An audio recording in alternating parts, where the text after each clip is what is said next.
What do you do when you feel like you have doubts about God? Like if you have doubts about something, a specific area, theologically, like obviously you know so much more in that particular area than a lot of people do. Most people didn't go study theology or whatever. And so like, but that doesn't mean that you're immune to questioning certain things or, so like, how do you handle that? Okay. So there's a few things that come to mind when you ask that question. So doubts about God would be doubting beliefs about God, right? Or doubting what I have believed, or questioning what I believed or what I've been taught, or what I've thought was true. So I'll give a little tool here that I've used before, and I'll probably use again. I'm sure I'll use again multiple times because I think it's a great tool. I hope I say it so much people memorize it. But take out your notepads and your pens. So it's called the Wesleyan quadrilateral. Mm-hmm. Okay. Just think of a square with 4 squares within it. Okay. And that's a quadrilateral. And a window with 4 panes. Window with 4 panes. And in one of the panes, it's the scripture. Okay. So what does the Bible say? So again, when you say God, we're talking, if we're getting our theological beliefs, we're gathering those from the Bible. You have the scripture. So what's said there? The second pane is tradition. And when you think tradition, just think of traditional interpretations of what those scriptures mean or those stories mean. Mm-hmm. So there's a lot of them, right? There are certain traditions, faith traditions, that would take things as very literal. This thing happened exactly like this.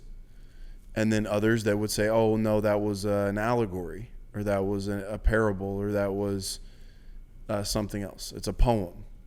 Okay, because again, the Bible has many genres within it.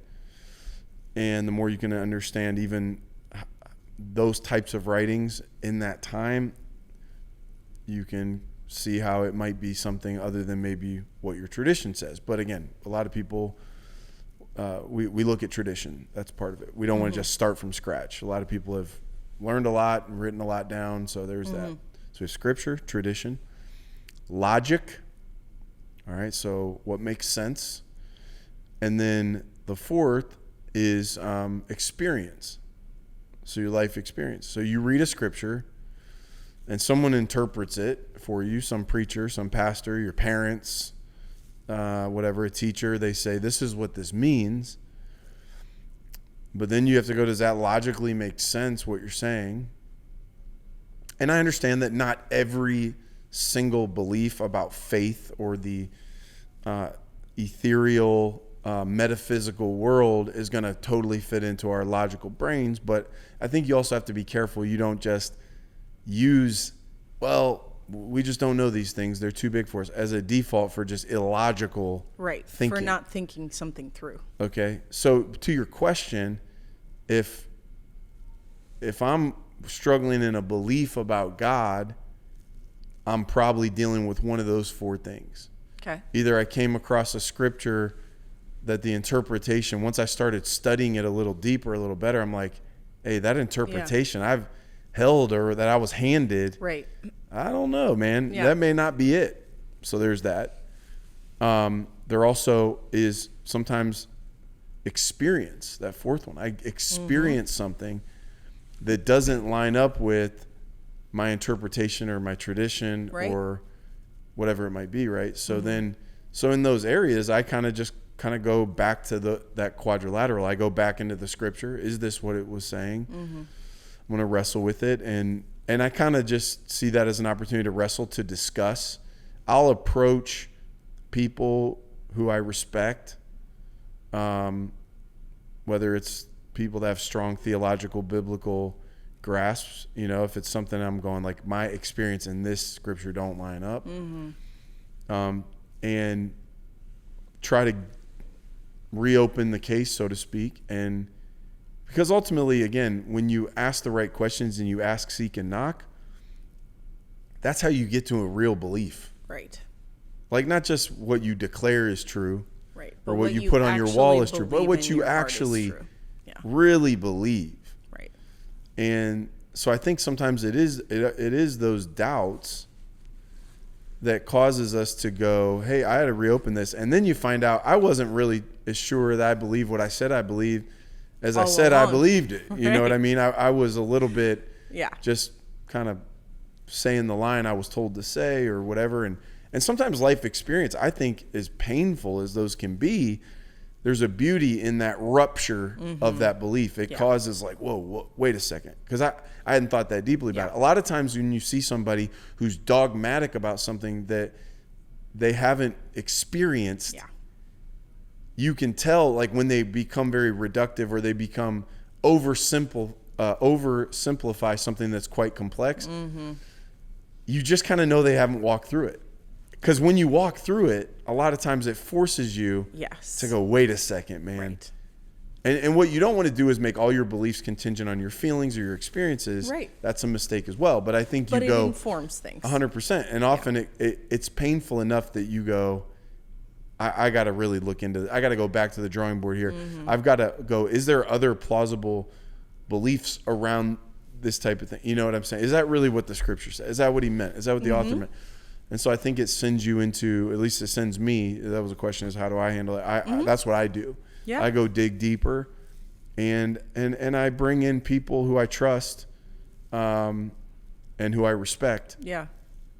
And then I reopen the case and I see where I end up. Yeah. I think that is such a, like I've heard you talk about that before, the Wesleyan quadrilateral, and I do think that is such a helpful tool. I think when it comes to scripture in general, like approaching it not with what I want it to say before I even walk in, but like what is it actually saying to me? You may come away with more confusion in the beginning, but then it will lead you through that process that you just laid out. If you are, really diligent to follow that through, you'll start getting so much more clarity. So this is one of my passions around our community of One Church, because we're kind of creating some of our own traditions. I mean, we're bringing in a mishmash of a bunch of traditions. Everybody came from where they came from, whether it was church or their community, their family. So we're bringing all that, but we're making some new stuff. And like one of the components of our culture that I want is that people don't feel that it's a disrespect of our tradition to question the beliefs that we've come to or the things that we've put out there. I don't want my daughter to feel any sort of internal conflict that, well, my dad always said this and stood for this, and like if I reopen that will be a dishonoring of dad. Right. It's not. I don't want her to feel that at all, because again, otherwise she'll have these sort of half-baked beliefs inside of her head that's like, well, and I think that I just don't think it's healthy that my approval or my love for her or even my honor is somehow dependent on her taking everything I've given her and doubling down on it. Yeah, just it's gospel because you said That's right.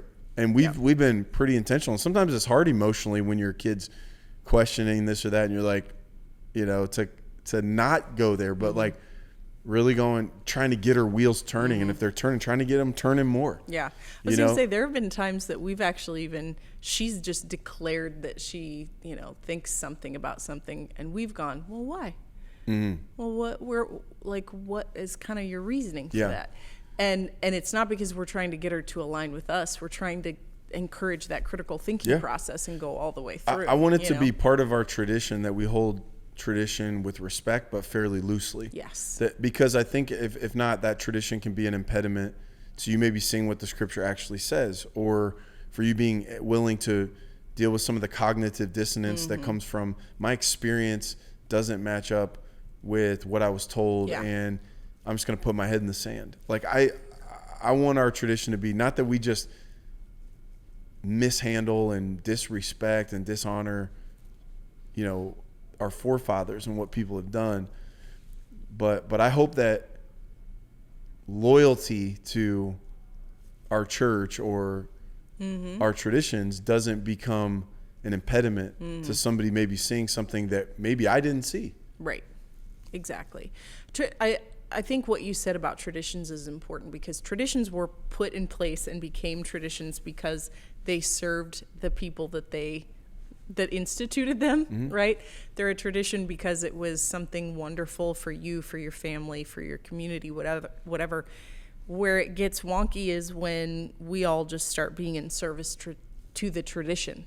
Well, why? Well, because it's tradition. What, you know what I mean? It's like, that's so wild, but we do tend to do that. And that's not, it's backwards. A tradition is there not because it's inherently right. If it's a tradition, there's a difference between like something that's traditional and something that's morally right. I'm not conflating the two. I'm saying, but if it's just something that is like, this is traditionally just how we've always done it. Okay, well, that doesn't make it sacred. Like, it means it's been special, and we can examine the reasons that it was.